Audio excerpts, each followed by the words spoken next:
ومن تبعهم بإحسان إلى يوم الدين أما بعد أوصيكم ونفسي بتقوى الله فقد فاز المتقون.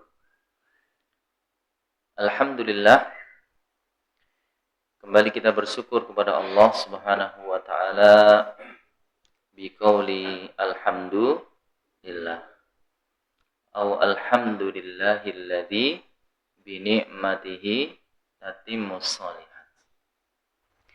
Atas segala limpahan nikmat yang Allah berikan, nikmat iman, nikmat Islam, nikmat sehat, nikmat dimudahkannya beribadah, termasuk di maghrib. Di waktu maghrib ini dimudahkan untuk menuju rumah Allah Subhanahu wa taala menjalankan ibadah salat maghrib berjamaah dan diiringi dengan menuntut ilmu, belajar ilmu bersama, mengambil ibrah dari kalam Allah Subhanahu wa taala dan hadis Nabi sallallahu alaihi wasallam. Salawat dan salam mari kita aturkan kepada junjungan kita, suri tauladan kita, yang kita berharap mendapatkan syafaatnya kepada Nabi Muhammad sallallahu alaihi wasallam.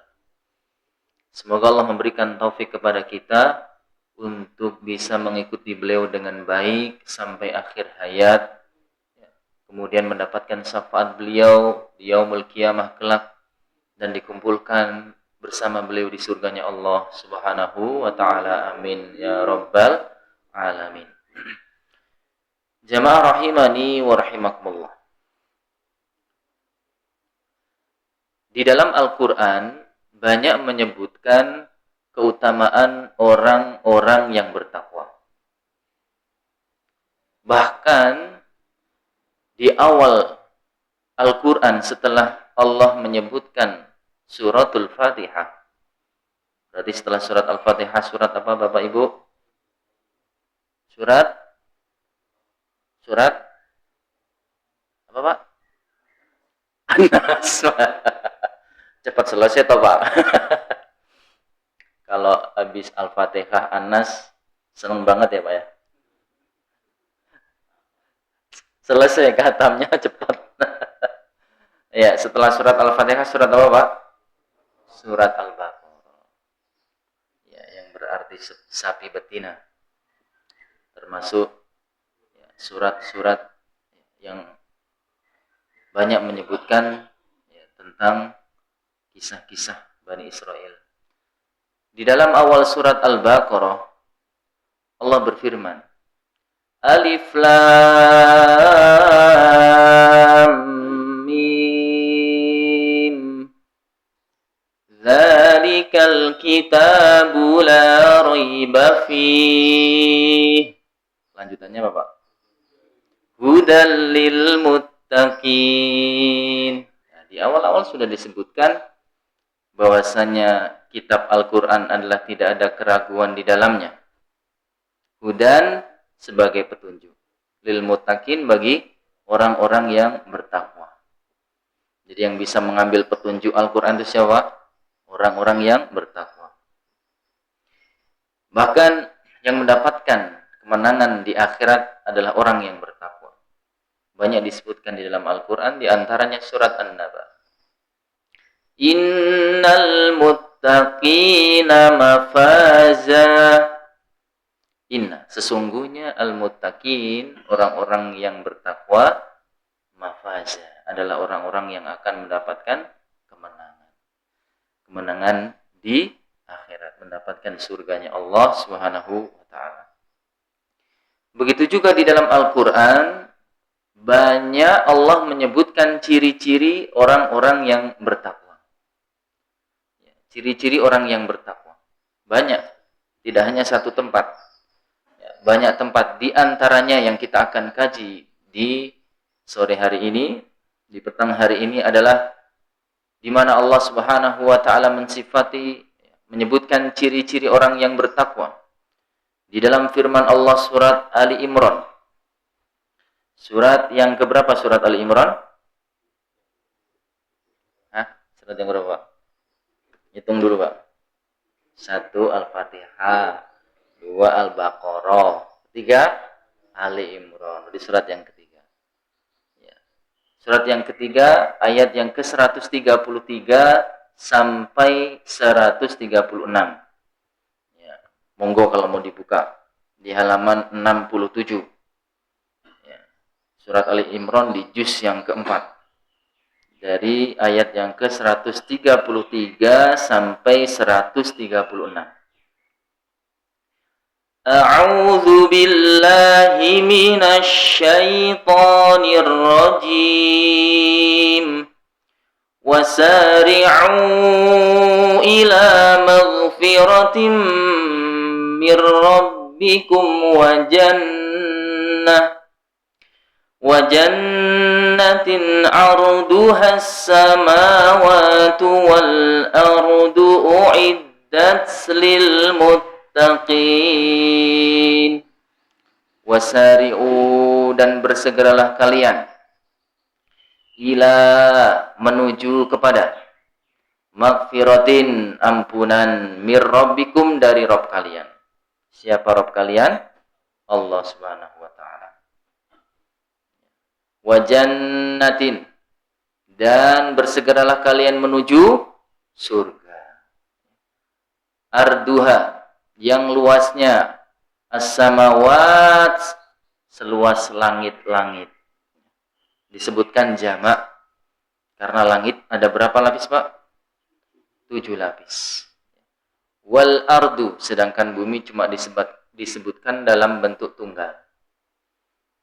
Yang luasnya surga seluas langit-langit dan bumi. U'iddat lil muttaqin, disediakan bagi orang-orang yang bertakwa. Maka di sini perintah untuk bersegera, beristighfar, bertaubat, dan bersegera untuk menggapai surga. Dengan apa menggapai surga, Pak? Dengan iman dan amal soleh. Banyak di dalam Al-Quran Allah sebutkan, innalladzina amanu wa amilus salihati lahum jannah. Sesungguhnya orang-orang yang beriman dan beramal soleh, bagi mereka jannah, surga.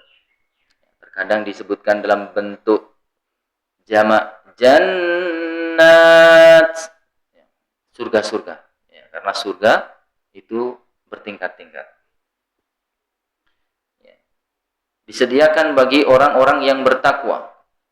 Kemudian Allah sebutkan di dalam selanjutnya, firman selanjutnya.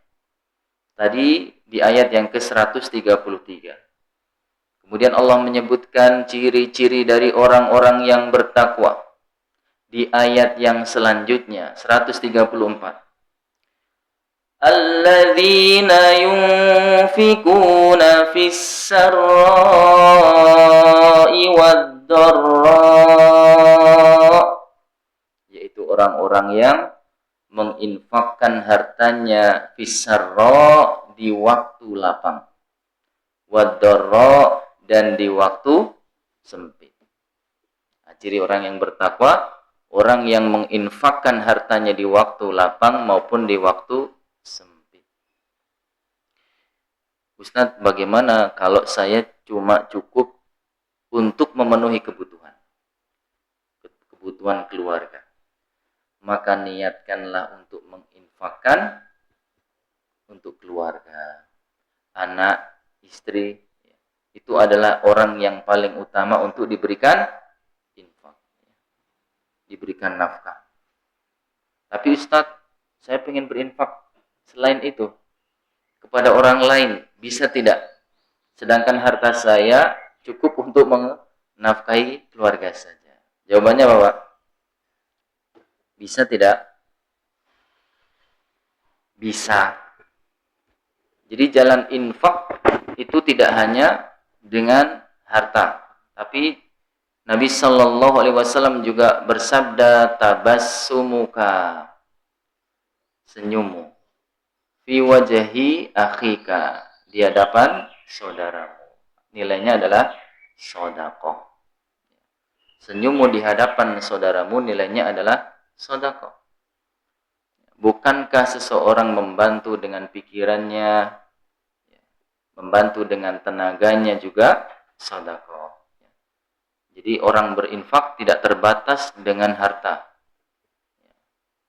Maka seseorang bisa berinfak dengan pikirannya, tenaganya, bahkan dengan berakhlak yang mulia. Jamaah rahimani wa rahimakumullah, ini ciri yang pertama, yaitu orang yang menginfakkan hartanya di waktu lapang dan di waktu sempit. Dan Allah Subhanahu wa taala menilai kualitas, tidak hanya kuantitas. Bisa jadi orang berinfak 10.000 nilainya besar di sisi Allah daripada orang yang menginfakkan 1 juta. Kok bisa, Ustaz? Yang dia menginfakkan 10.000, dia pendapatannya mungkin cuma 1 juta. Sehingga 10.000 dibandingkan 1 juta, berapa persen, Pak? 1% ya? 1%. Orang yang menginfakkan 1 juta, itu hartanya bermiliar-miliar. Hartanya bermiliar-miliar. Maka tidak ada 1% dari 1 juta. Maka orang yang menginfakkan 10.000 dengan penghasilannya 1 juta itu lebih bernilai di sisi Allah. Karena Allah melihat pengorbanan, perjuangan seseorang mengeluarkan infaknya di jalan Allah Subhanahu wa taala. Tentunya dengan apa, Pak? Ikhlas. Tentunya dengan ikhlas. Jamaah rahimani wa rahimakumullah. Yang kedua ciri orang yang bertakwa Allah sebutkan wal kadhiminal ghaidh, dan orang-orang yang menahan al-ghaidh, amarahnya. Jadi marah itu ada marah yang bisa diluapkan dan ada marah yang tidak bisa diluapkan. Kalau al-ghaidh itu marah yang bisa diluapkan.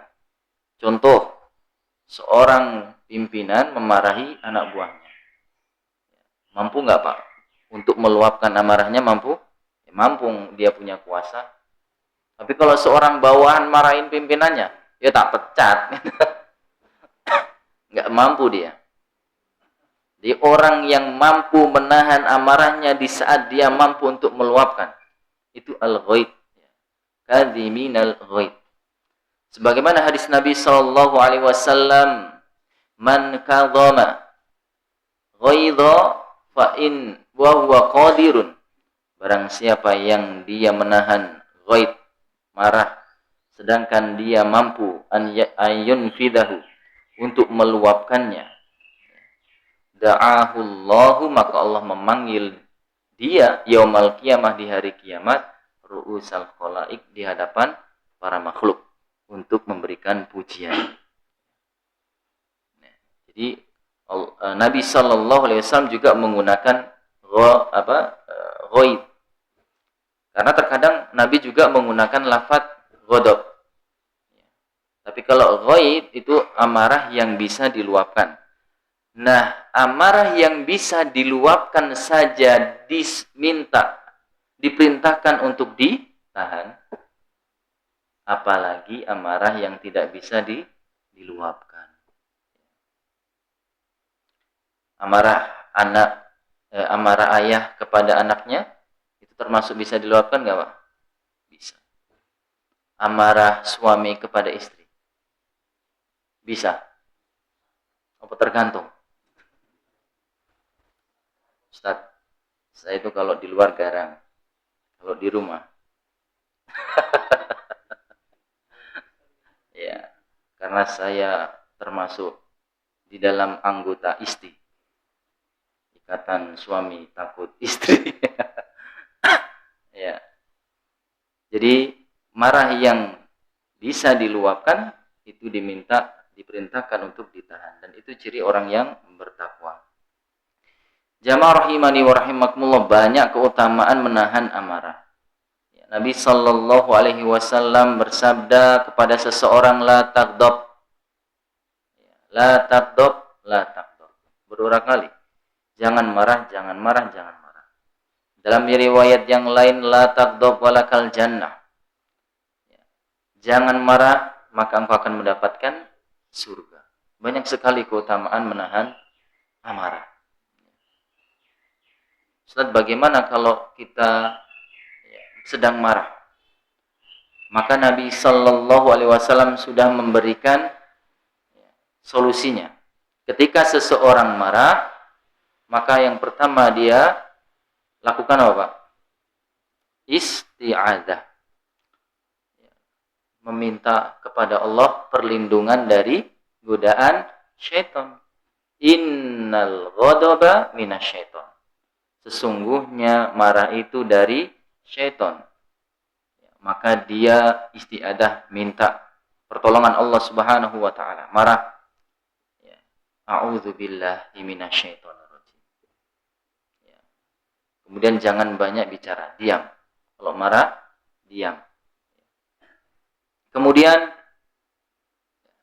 idza ghadaba ahadukum wa huwa qa'imun falyajlis. Apabila dia dalam keadaan berdiri, maka duduk.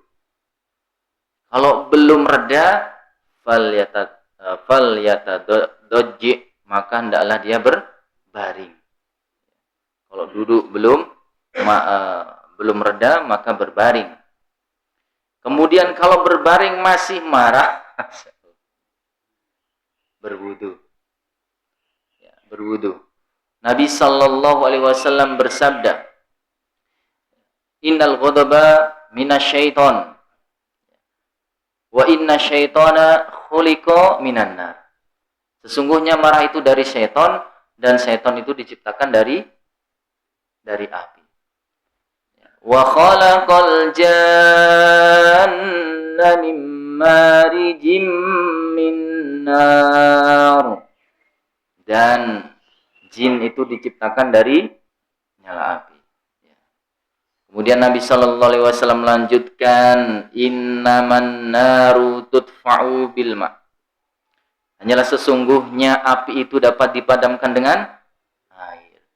Fa idza ghadiba ahadukum falyatawaddo. Maka jika salah seorang di antara kalian marah, hendaklah dia berwudu. Maka hendaklah dia berwudu. Jamaah rahimani wa rahimakumullah.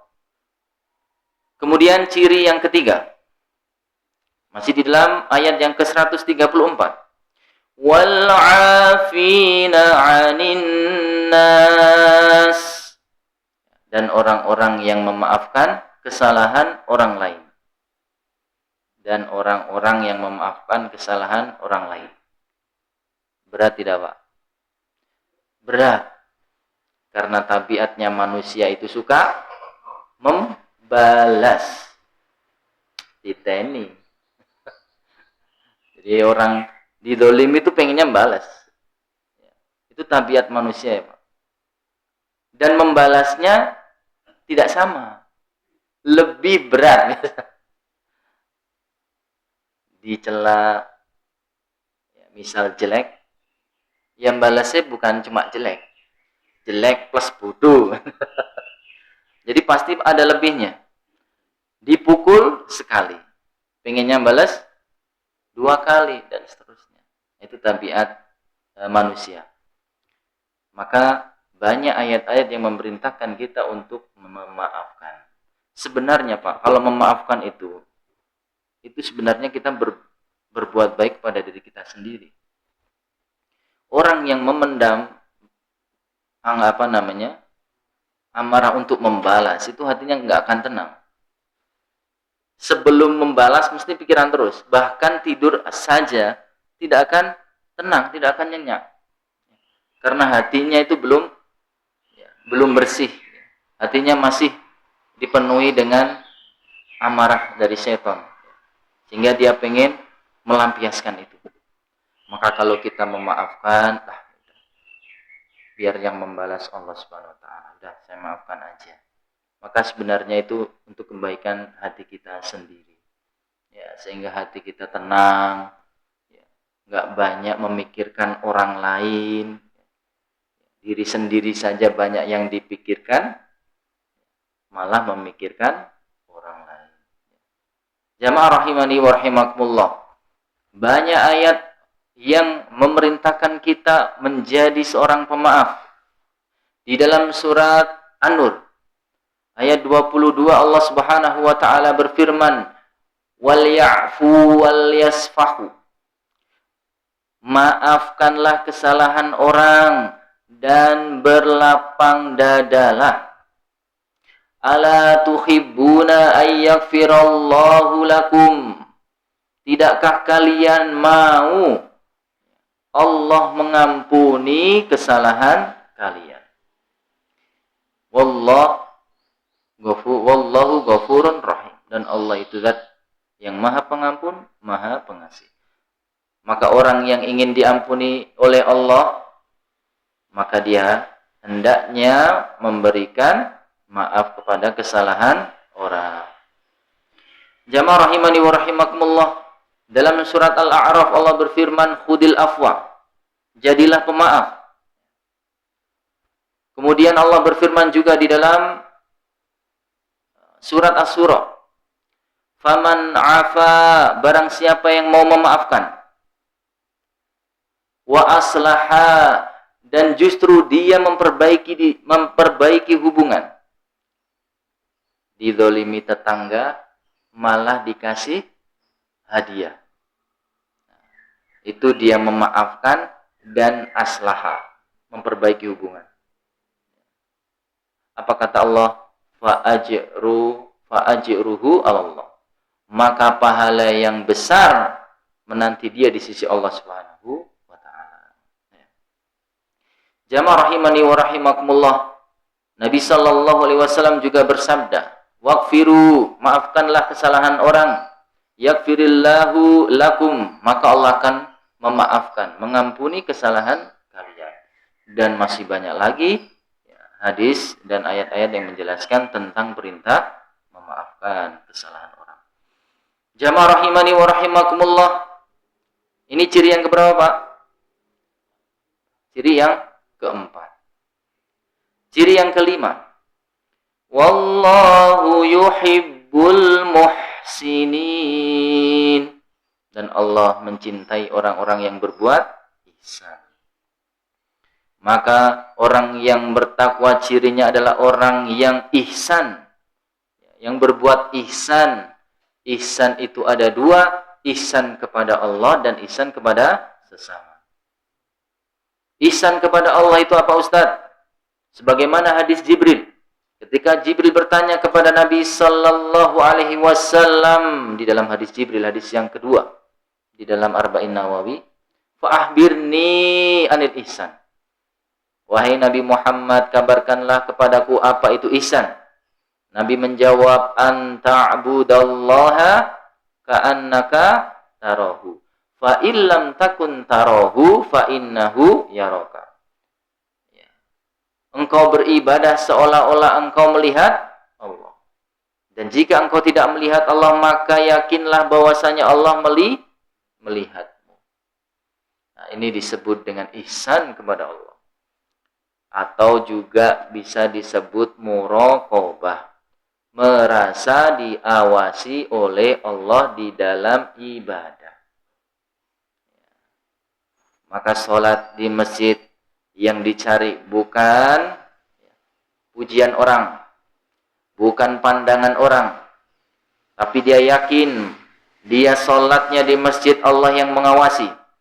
Bagaimana sholatnya itu benar-benar sholat yang maksimal, yang dia lakukan sebaik-baiknya, karena Allah sedang melihat.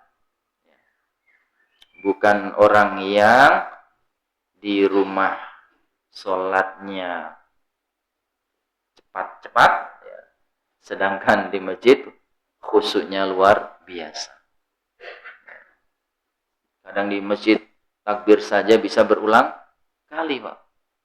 Allah, ulangi lagi. Allah. Tapi kalau sholat di rumah terkadang cepatnya luar biasa. Tadi baca apa? Di rakaat pertama sama rakaat kedua. Teng-teng. nggak tahu yang dibaca. Karena sholat itu seolah-olah menjadi kebiasaan, ya, bukan menjadi kenikmatan. Ketika bermunajat, ya, berhadapan dengan Allah Subhanahu wa Ta'ala, ya, maka orang yang ihsan kepada Allah harusnya ibadahnya dimanapun sama, ya, karena Allah itu dimanapun tetap melihat. Jamaah rahimani wa rahimakumullah. Kemudian ihsan yang kedua adalah ihsan kepada sesama manusia. Apa itu Ustaz? Sebagaimana Nabi sallallahu alaihi wasallam bersabda, "Wa khaliqin nasa bi khuluqin hasanin." Dan berakhlaklah kepada manusia dengan akhlak yang baik. Itu ihsan kepada sesama manusia. Maka janganlah orang lain itu merasa tidak aman dengan adanya kita, atau terzalimi dengan adanya kita. Nabi sallallahu alaihi wasallam pernah bersabda, al-muslim, seorang muslim itu adalah man salimal muslimuna min lisanihi wa yadihi. Orang muslim yang lainnya merasa aman dari gangguan tangan dan lisannya. Ya, makanya lisan, jaga lisan, ya, terhadap, ya, saudara kita. Bahkan Nabi sallallahu alaihi wasallam mengatakan orang itu tidak beriman. Wallahi la yu'min. Demi Allah tidak akan beriman. Tidak hanya sekali, Nabi mengulangi 3 kali, wallahi la yu'min, wallahi la yu'min. Itu artinya kalau sesuatu yang diulang itu memberikan faedah apa, Pak? Penegasan, penguatan. Sungguh tidak akan beriman. Para sahabat bertanya, man ya Rasulullah? Siapa dia ya Rasulullah? Alladzi la ya'manu jaruhu bawa'iqahu. Orang yang tetangganya tidak merasa aman dengan gangguannya. Ya, luar biasa. Hak tetangga itu luar biasa. Man kana yu'minu billahi falyukrim jarahu. Barang siapa yang beriman kepada Allah dan hari akhir, maka hendaklah dia memuliakan tetangganya. Jadi orang yang ihsan kepada manusia, bagaimana dia berakhlak baik kepada manusia yang lainnya. Terlebih tetangga, karena tetangga orang yang dekat dengan, ya, kehidupan kita. Jamaah rahimani wa rahimakumullah. Ini ciri yang keberapa? Ciri yang ke-5. Ciri yang ke-6. Ciri yang ke-5 apa yang ke-4, Pak? Yang pertama tadi yunfikuna fis sarra'i wad dharra. Ya, menginfakkan di waktu lapang dan sempit. Yang kedua, wal kadhiminal ghaid, menahan amarah. Yang ketiga, wal afina 'anil nas, memaafkan kesalahan orang. Yang keempat, wallahu yuhibbul muhsinin. Yang kelima, Allah lanjutkan di dalam firman-Nya, ayat yang ke-135. وَالَّذِينَ إِذَا فَعَلُوا فَاحِشَةً أَوْ ظَلَمُوا أَنفُسَهُمْ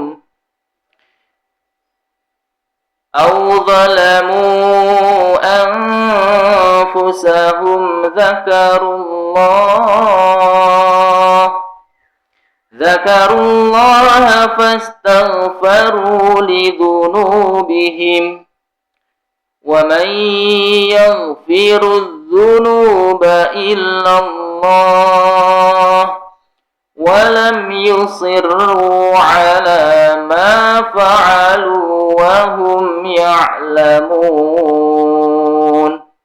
وَالَّذِينَ, dan orang-orang yang idza fa'alu, apabila mereka melakukan fahisyatan, perbuatan dosa, au dzalamu, atau mereka mendolimi anfusahum, diri mereka sendiri. Jadi Allah sering memberikan kalimat mendolimi diri sendiri. Padahal yang dimaksud sebenarnya mendolimi orang lain. Mengapa ini?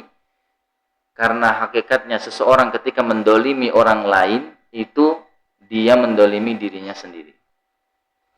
Sebagaimana Allah Subhanahu wa taala berfirman dalam surat Al-Isra, "In ahsantum ahsantum li anfusikum wa in asatum falaha." Jika kalian berbuat baik, maka sesungguhnya kalian itu berbuat baik kepada diri kalian sendiri. Artinya pahala akan dilimpahkan kepadanya, oh dapat kebaikan. Urusannya dimudahkan, oh dapat kebaikan. Diberikan ampunan, dijanjikan surga, kebaikan. Wa in asatum falaha, dan jika kalian berbuat buruk, maka keburukan itu sejatinya bagi kalian sendiri. Berbuat buruk, dosa yang akan didapatkan. Na'udzubillahi min dzalik. Maka sering Allah menggunakan kalimat dzalamu anfusakum. Mereka mendolimi diri mereka sendiri. Itu sebenarnya mendolimi orang lain. Ya. Tapi ya, siap konteks kalimatnya Allah sering menggunakan seperti ini untuk menunjukkan bahwasanya mendolimi orang itu hakikatnya mendolimi diri sendiri. Bagaimana seseorang ketika dia terjerumus ke dalam dosa dan kezaliman, dzakarullah, dia ingat kepada Allah. Aku telah melakukan kesalahan. Fastaghfaru lidzunubihim, kemudian dia minta ampun kepada Allah terhadap dosa-dosanya. Wa may yaghfiru dzunuba illallah, dan dia yakin siapakah yang bisa memberikan ampunan kecuali Allah, tidak ada. Maka dia hanya meminta ampun kepada Allah Subhanahu wa taala terhadap dosa-dosanya. Dan sebagaimana di awal ayat wasari'u ila magfiratin, dia bersegera untuk beristighfar. Dosa itu seperti kotoran. Kalau baju kena kotoran, langsung disikat, dibersihkan. Cepat hilangnya enggak, Pak? Cepat. Coba kalau baju kena kotoran dibiarkan 1 minggu. Cepat apa susah menghilangkan kotorannya? Susah. Begitu pula dosa seseorang.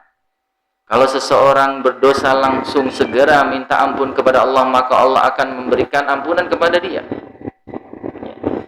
Dan tidak menunda-nunda akan tobatnya. Dalam hadis Nabi sallallahu alaihi wasallam, innal abda, sesungguhnya seorang hamba, idza akhta'a khati'atan, apabila dia melakukan satu kesalahan, nukitat fi qalbihi nuktatun sauda, maka akan ditulis di dalam hatinya satu titik hitam. Faman naza'a wastaghfara, barang siapa yang dia kembali kepada Allah, beristighfar, bertaubat, ya, maka bersih kembali hatinya. Tapi apabila terus-menerus di dalam dosanya, maka titik hitam itu akan memenuhi hatinya sehingga menjadi keras. Kerak, ya, seperti kerak, semakin berkerak semakin susah hilangnya. Ya. Jamaah rahimani wa rahimakumullah. Maka syarat taubat yang Allah Subhanahu wa taala firmankan kita untuk bertaubat dengan taubatan nasuha. Di dalam surat At-Tahrim Allah berfirman, "Ya ayyuhalladzina amanu tubu ilallahi taubatan nasuha." Wahai orang-orang yang beriman, bertaubatlah kepada Allah dengan taubat nasuha. Dan taubat nasuha itu syaratnya ada 3. Yang pertama adalah al-waqfu, berhenti dulu dosanya. Tidak terus kemudian berbuat dosa terus menerus kemudian dia beristighfar, bertaubat, itu tidak ada gunanya. Setelah dia berhenti, dia an-nadam. Yang kedua itu an-nadam, menyesal. Harus ada rasa penyesalan dia telah terjerumus ke dalam dosa. Yang ketiga adalah al-azmu, bertekad untuk tidak mengulangi di masa yang akan datang. Itu 3 syarat taubatan nasuha. Sebagaimana Allah berfirman, melanjutkan ayatnya, walam yusirru ala ma fa'alu wa hum ya'lamun, dan tidaklah mereka terus-menerus berbuat dosa sedangkan mereka mengetahui kalau itu dosa. Sedangkan mereka mengetahui kalau itu dosa, tetap dijalankan. Nah, itu berat. Ya, maka Allah Subhanahu wa taala tidak akan menerima taubatnya. Jamaah rahimani wa rahimakumullah. Allah Subhanahu wa taala menutup di dalam firman-Nya ayat yang ke-136.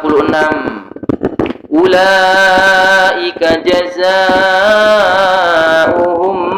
maghfiratum mir rabbihim wa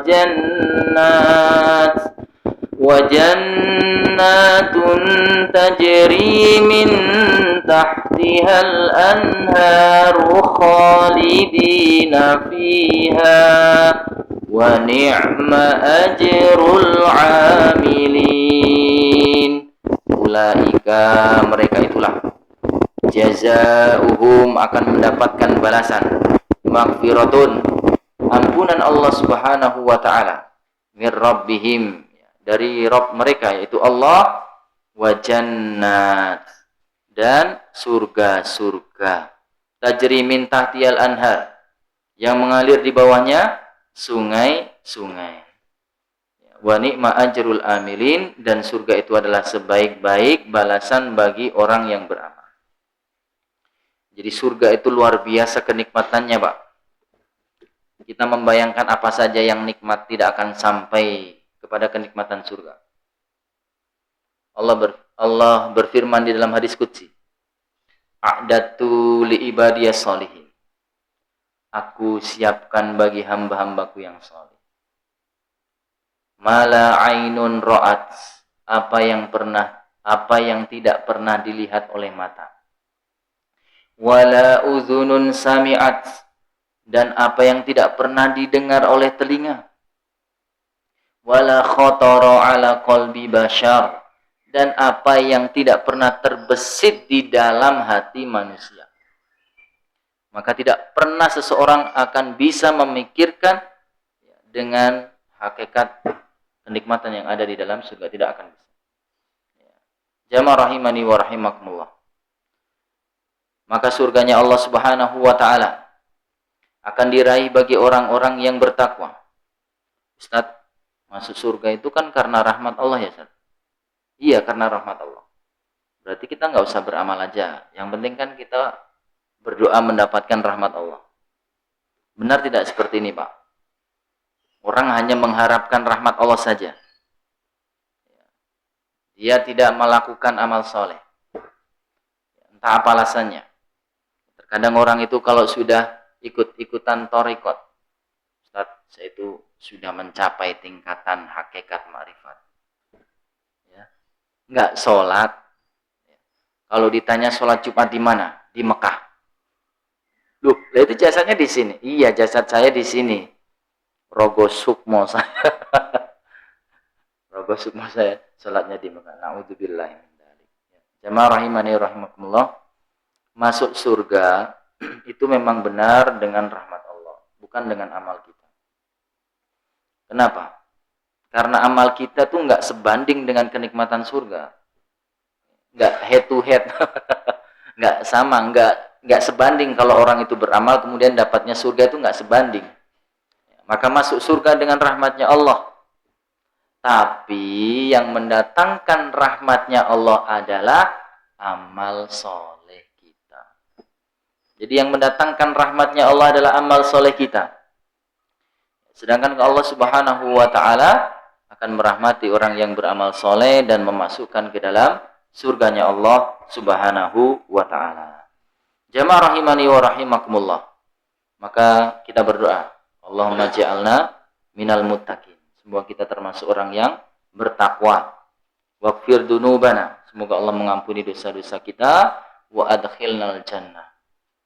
Birahmatika ya arhamar rahimin.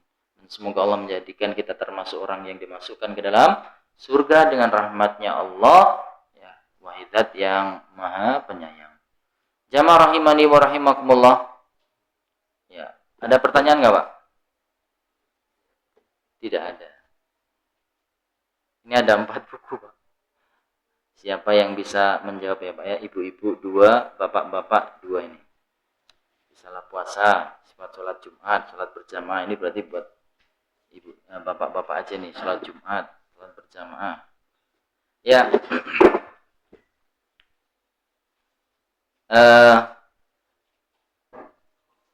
ada yang bisa menyebutkan, Pak, ciri orang yang bertakwa tadi ada berapa? Iya. Siapa, Pak? Ini ada dia buku loh, Pak. Barangkali ada yang angkat tangan, Pak. Monggo, Pak. Pak Selamat. Mau mencoba, Pak Selamat?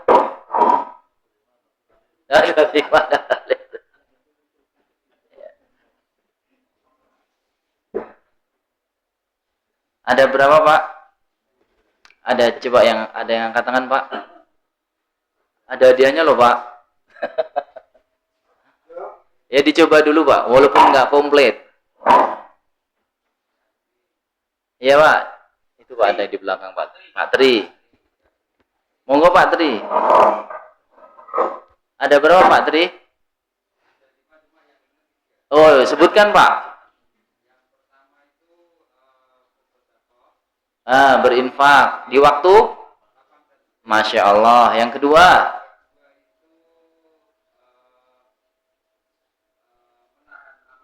menahan amarah. Bisa memaafkan kesalahan orang. Masya Allah. Ya, monggo, Pak. Ada buku, Pak. Siapa yang bapak-bapak yang bisa menyempurnakan? Kurang 2 loh, Pak. Amin, Pak. Siapa? Bisa. Siapa yang bisa menyempurnakan, Pak? Ibu-ibu.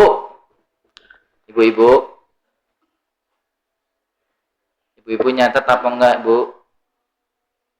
Di situ sudah disediakan mic. Monggo kalau ada yang jawab. Yang keempat itu adalah orang yang berbuat ihsan. Masya Allah. Yang kelima? Yang kelima apabila melakukan dosa bercepat untuk bertaubat. Dan tidak mendolimi orang lain yang intinya sebetulnya mendolimi. Masya Allah. Dan tidak terus menerus di dalam dosa. Ya, Masya Allah. Bu siapa, Bu? Bu Ulan, Masya Allah. Jadi sudah 5. Bapak-bapak, sebutkan ada berapa ihsan itu? Ihsan. Tadi sudah disebutkan ihsan. Monggo, Pak. 2 apa saja? Ihsan kepada Allah dan ihsan kepada sesama. Kalau ihsan kepada Allah, bagaimana caranya? Muraqabah. Ya, berasa diawasi oleh Allah ketika beribadah. Kalau ihsan kepada sesama,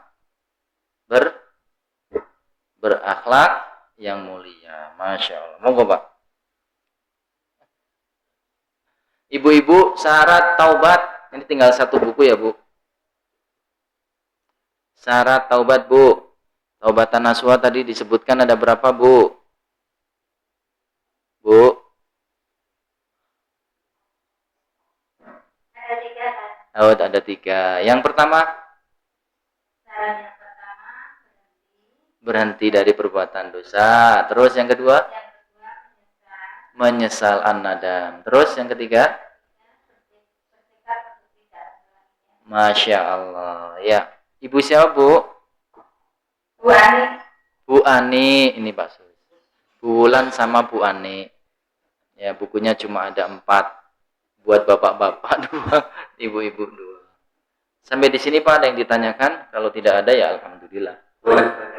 Oh iya.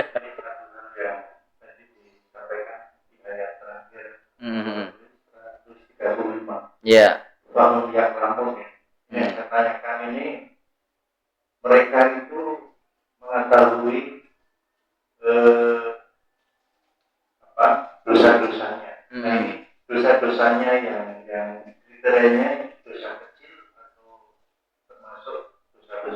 Iya. Ini kadang-kadang dosa kecil pun ketika seseorang itu seseorang itu diingatkan, itu mereka berdalih dan dia tidak memperbaiki diri. Ini apakah keduanya masuk kriteria dosa kecil maupun dosa besar? Ya, Masya Allah, pertanyaan yang bagus nih dari Pak Tarto. Yang dimaksud dengan berbuat dosa sedangkan dia mengetahui, itu apakah termasuk dosa yang kecil juga gitu ya Pak Tarto? Apakah cuma dosa yang besar? Jawabannya dua-duanya. Jamaah rahimani wa rahimakumullah, semuanya Nabi Allah Subhanahu wa taala dan Nabi peringatkan.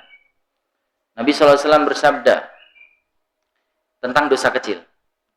Wa iyyaka wa muhaqqaratidz dzunub. Jauhilah dosa-dosa kecil yang diremehkan. Mengapa, Pak? Karena dosa kecil kalau dilakukan terus-menerus akan menjadi dosa besar. Dosa kecil kalau dibiarkan, Pak, dilakukan terus-menerus maka akan menjadi dosa besar. Maka dosa kecil maupun dosa besar diperintahkan untuk bertaubat ketika terjerumus di dalamnya. Gitu ya Pak ya. Jadi sama dosa kecil maupun dosa besar tetap ditinggalkan. Wahum la ya'lamun, walaupun dia mengetahuinya. Dosa kecil itu contohnya apa sih Pak? Nunda-nunda sholat. Itu dosa kecil Pak. Musik. Iki wis azan. Lah kan kok ya durung komat. Mending belum komat Pak. Lah kan isya nanti waktunya sampai subuh. Sampai seperti itu. Jadi menunda-nunda sholat. Di antaranya seperti itu. Jamaah rahimani wa rahimakumullah. Mungkin ini ya Pak sudah waktunya masuk sholat isya. Ya, cukup sampai di sini. Semoga menjadi ilmu yang bermanfaat dan amal soleh yang diterima. Mohon maaf jika ada yang tidak berkenan. Kita akhiri dengan doa kafaratul majlis. Subhanaka Allahumma wa bihamdika asyhadu an la ilaha illa anta astaghfiruka wa atubu ilaik. Assalamualaikum warahmatullahi wabarakatuh.